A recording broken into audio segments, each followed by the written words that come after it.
A week before my sister Sarah's wedding, my life shattered. I'd been dating Tom for over 2 years, imagining our future together, and had never doubted his loyalty until recently. Little things had started to nag at me.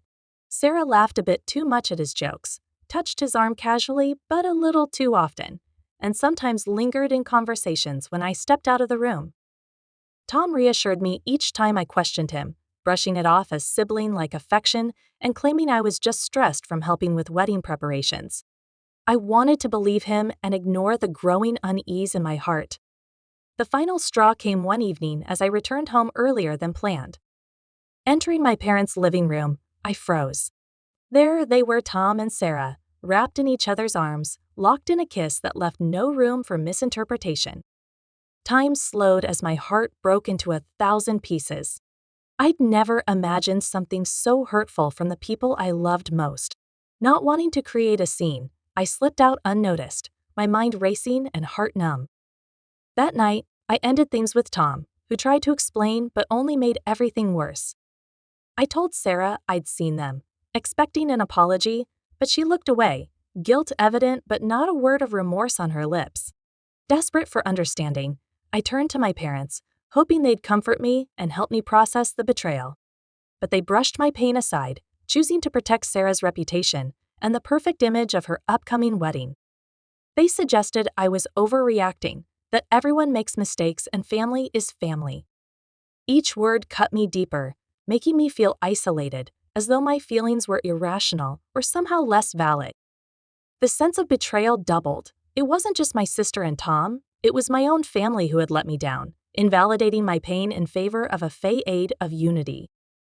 Yet, I couldn't let Sarah's fiancé, Mark, walk into this marriage blind. He deserved the truth.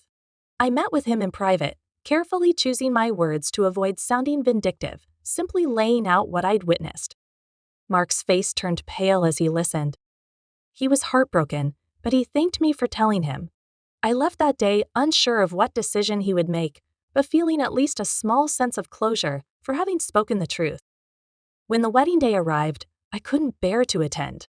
I stayed home, wrapped in silence, wrestling with a mix of sadness and relief. In the afternoon, my phone buzzed.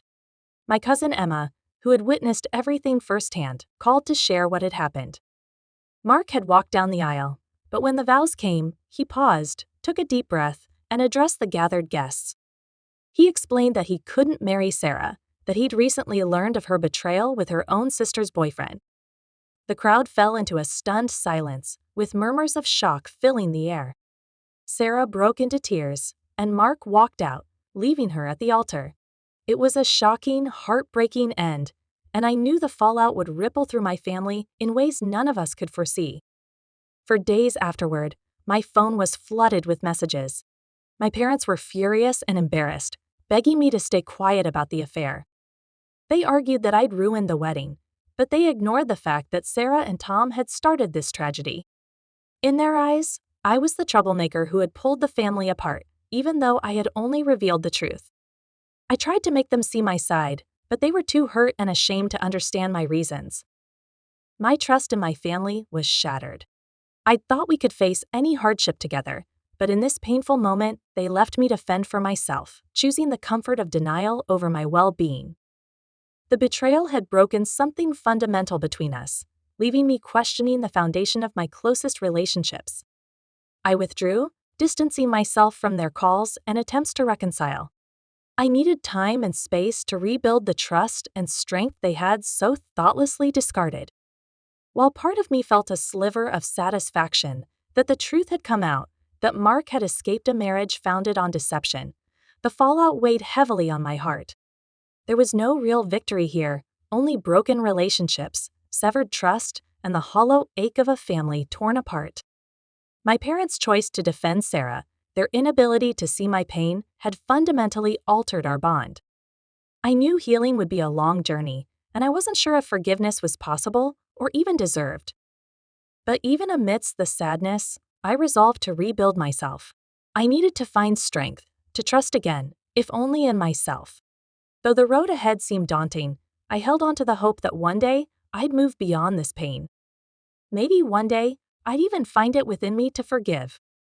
But for now, all I could do was focus on healing, determined not to let this betrayal define my future.